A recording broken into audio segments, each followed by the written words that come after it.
네, 한국은행이 조금 전에 2018년 2분기 경제성장률 잠정치를 발표했습니다. 지난달 내놨던 속보치보다 0.1%가 더 줄어서요, 0.6%의 성장률을 기록했습니다.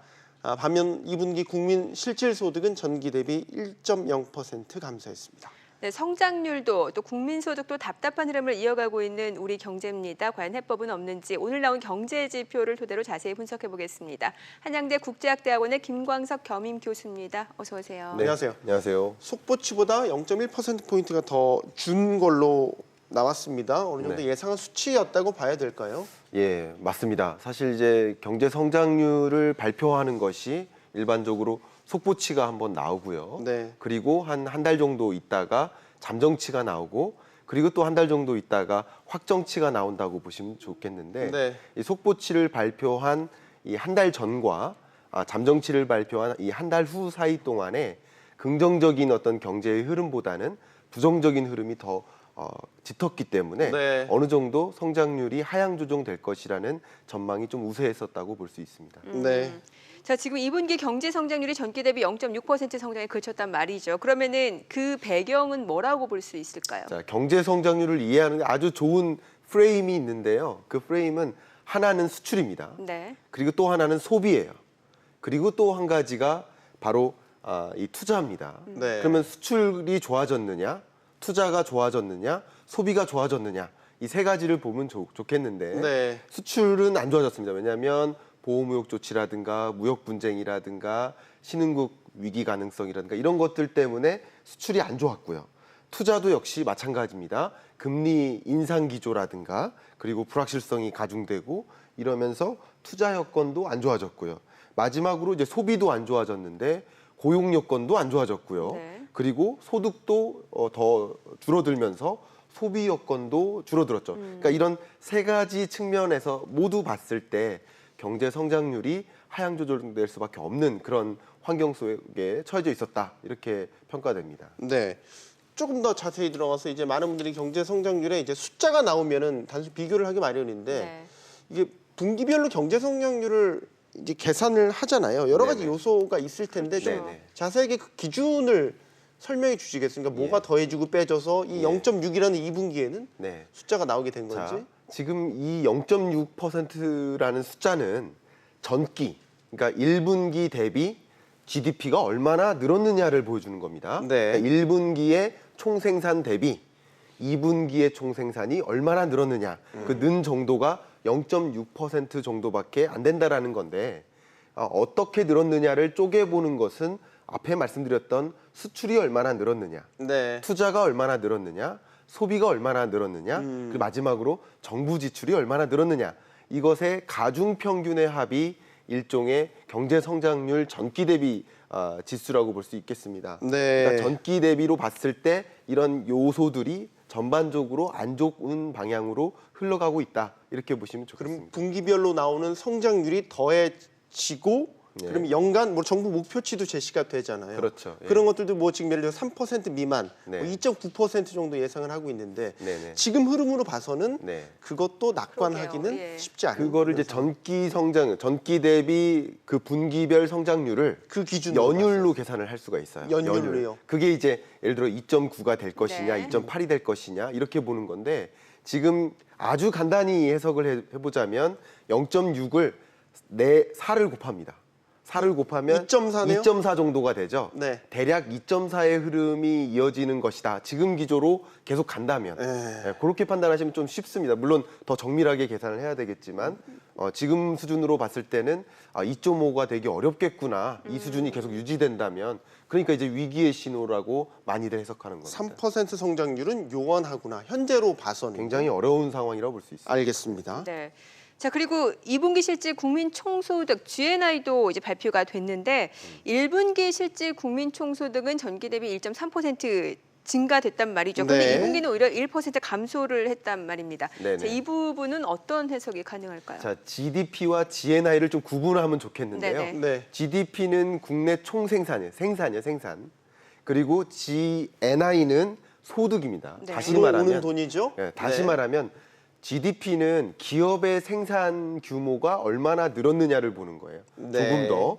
대신 GNI는 국민들의 소득이 얼마나 늘었느냐. 그렇죠. 소득에는 여러 가지 4가지 종류가 있는데 네. 근로소득, 사업소득, 재산소득, 기타소득 이렇게 4가지 종류가 있습니다. 네. 그러니까 근로소득도 줄고 사업소득도 줄고 재산소득이나 여러 투자소득 있잖아요. 네. 주식 투자라든가 이런 소득이 전반적으로 줄어들었다. 그러니까 소득이 줄었기 때문에 소비 여력이 더 하락할 수밖에 좋아졌다? 없는 것이다. 아. 예, 이렇게 해석하면 좋을 것 같아요. 따지고 보면은 뭐 고용도 상황도 안 좋았고, 안 좋죠. 증시 상황도 안 좋았고. 그러니까 고용이 안 좋으니까 근로소득이 안 좋고요. 증시 상황이 안 좋으니까 재산소득이 안 좋고 금리가 계속 상승하니까 투자에 따른 여러 가지 재산소득도 여전히 열악하고 이런 그러니까 소득 양극화도 이런 기조에 좀 일맥상통하는 경향이 있다고 볼 수 있습니다. 알겠습니다. 자, 앞서 잠깐 짚어봤지만 저희가 뭐 예를 들어서 경기를 전망할 때 상저하고가 될 수도 있고 상고하저가 될 수도 있고 그렇죠, 예. 지금 2분기까지 나왔습니다. 1년에 딱 절반이 지난 성적표가 나온 건데 네. 정부 목표치가 지금 2.9%, 뭐 3% 성장률을 얘기했다가 조금 뒤로 물러섰죠. 네, 네. 하반기에 어떤 뭔가 좀 개선되는 여지가 있다라고 본다면 저희가 보통 3, 4분기에 좀 생산이 많이 늘어나잖아요. 네, 네. 자, 본다면 글쎄요. 이걸 어떻게 봐야 될지 좋은 말씀이시고요. 네. 지금 그 말씀을 사실 지금 우리가 본 지표들은 GDP가 전기 대비 얼마나 늘었냐를 그렇죠. 본 건데 예. 사실 연간 경제 성장률을 보려면 전년 동기 대비 그렇죠. 그러니까 작년 2분기랑 비교하는 게 조금 더 편해요. 근데 1분기와 2분기의 성장률이 2.8, 2.8이에요. 둘 다. 그러니까 지금까지는 평균적으로 2.8%를 성장했는데 하반기에는 3분기와 4분기에는 2.8% 성장률을 유지해 나갈 것이냐를 좀 보면 좋겠는데요. 하반기에는 조금 더 불안한 요소들이 더 많다. 그런 관점에서 네. 이 2.8, 2.9가 굉장히 어려울 것이다라는 전망들이 많이 있는데 예를 들면 네. 하반기에 불안한 요소들 중에 하나는 신흥국발 경제 위기 가능성이 엄청나게 많이 대두되고 있고요. 네. 미국의 점진적인 금리 인상 기조를 계속 이어나갈 것이기 때문에 그 더 불안한 흐름이 갈 수밖에 없고요. 네. 그리고 이제 무역 분쟁이라든가 여러 가지 또 국내에서도 뭐 고용 여건이라든가 뭐 그리고 예산 지출이라든가 이런 여러 가지 측면에서 부정적인 요소가 긍정적인 요소보다 많기 때문에 기본적으로 상고하저의 흐름을 예상하고 있었는데 상마저도 기대했던 상마저도 그죠. 전분기마저도 미진했다? 그렇게 미진했기 때문에 2.8%마저도 성장세를 이어가기가 어렵지 않을까 하는 우려가 굉장히 큰 상황이라고 볼 수 있겠습니다. 네. 자, 그런데 뭐 지금 결과적으로 하반기로 갈수록 여러 가지 변수들이 좀 경제에 안 좋은 영향을 미칠 수밖에 없는 여건을 좀 말씀을 주셨는데 네. 이게 우리 경제가 어렵다. 하지만 사실 수치상으로 이게 다른 나라와 비교를 했을 때 그렇게 나쁜 상황은 아니다라는 그런 반론도 제기가 되고 있는 것 같거든요. 그러니까 이제 국민 소득이 이제 3만 달러 그런 이상을 달성한 그 OECD 국가들을 보게 되면은 오히려 그 평균 성장률 자체가 2.5% 정도. 네. 애초에 목표치가 너무 높았던 건 아니냐라는 얘기일 수도 있어요. 그런 관점도 그것도 좋은 네. 접근이십니다. 예. 왜냐하면 자꾸 나쁘게만 해석하면 더 안 좋아질 수밖에 없거든요. 더 안 좋은 상황을 그러니까 예견하다 경제적 보니 심리인데. 그러니까 심리적으로 네. 더 투자를 지연시키고 더 적극적으로 채용이 어려워지고 뭐 이렇게 될 수 있으니까 객관적으로 보는 노력이 필요할 텐데요. 자, 지금 1분기, 2분기까지의 성장률의 평균을 2.8%라고 본다면 네. 2.8% 성장률이 그렇게 나쁜 것이냐, 그렇게 좋은 것이냐. 저희 한국 경제 성장률을 기준으로 볼 때는 네. 3%를 상회하면 굉장히 호황이다 이렇게 보면 좋습니다. 대신에 2.5%를 하회하면 불황이다. 그리고 2%를 하회하면 굉장히 안 좋다 이렇게 보면 좋겠는데 선진국들은 일반적으로 성장률 자체가 굉장히 미비합니다. 미국 네. 같은 경우는 2%대의 성장률을 기록하고요.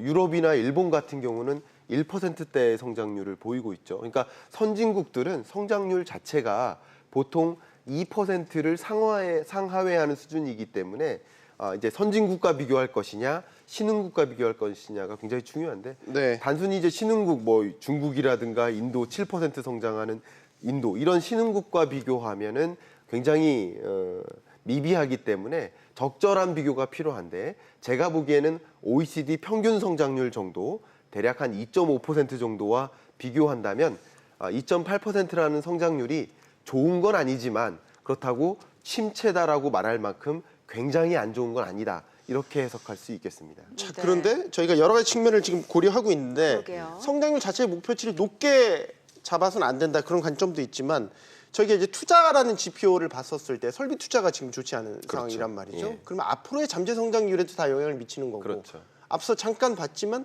국민 총소득도 그러게요. 네. 줄었단 말이죠. 맞아요. 예, 예. 그러니까 이거를 뭐 낙관적으로만 볼 수만은 분명히 없는 없죠. 상황인 것 객관적으로 같아요. 볼 필요가 있습니다. 네. 본 방송이 좀 객관적으로 보는데 기여할 수 있는 그런 시간이었으면 좋겠는데요. 네.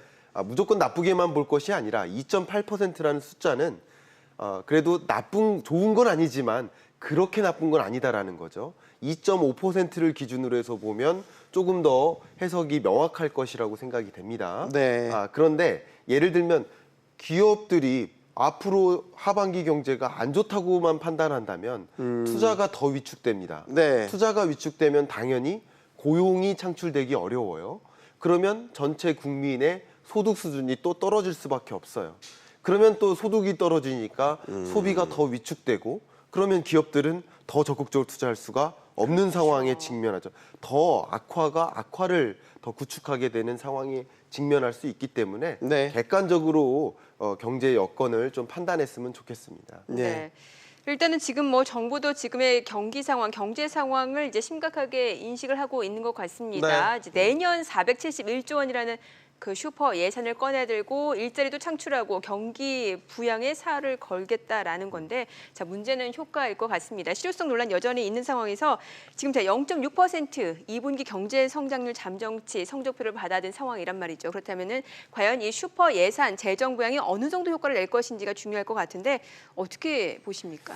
자, 이것은 뭐 정책에 대해서 비판도 하고 칭찬도 해야 될 텐데 예산을 제가 얼마 전 칼럼에서 덩치 큰 예산이라는 표현을 썼습니다. 네. 덩치 큰 예산이라 하면 경기를 적극적으로 재정 지출을 통해서 부양시키겠다는 의지인데 근데 그 예산 지출 계획안을 잘 뜯어보면 그 예산이 경기 부양을 위한 방향이라기보다는 소득 재분배를 위한 방향으로 많이 치우치고 있어요. 일자리 예산이라고 하지만 고령층 일자리라든가 네. 취약계층 일자리, 저소득층 일자리를 개선하는 그런 노력. 복지성 예산이라는 그렇죠. 말씀이시죠? 그렇기 때문에 네. 이 덩치 큰 예산이긴 하지만 그게 경기 부양으로 효과에 어떤 직접적인 영향을 미치기에는 굉장히 한정적일 수밖에 없다. 그런 관점에서 예산 정책도 우리가 호황일 때는 좀 소득 재분배를 힘쓸 수도 있겠지만 네. 지금처럼 좀 불황일 때는 조금 더 경기를 위한 방향으로 경기 부양을 위한 방향으로 재정 지출이 좀 있었으면 좋겠는데 그 계획 자체가 이렇게 불황인데도 좀 소득 재분배 이런 복지 문제를 자꾸 생각하는 그러니까 유연하지 못하는 정책 기조라고 생각을 합니다. 그래서 저는 이제 단적으로 말씀드리면 예산 지출 계획마저도 네. 그 경제 여건에 따라서 조금 더 유연한 정책 기조가 펼쳐졌으면 하는 그런 바람을 말씀드립니다. 알겠습니다. 자, 2분기 경제 성장률 0.6% 그 의미와 평가에 대해서 짚어봤습니다. 김광석 교수였습니다. 감사합니다. 네, 잘 감사합니다. 들었습니다.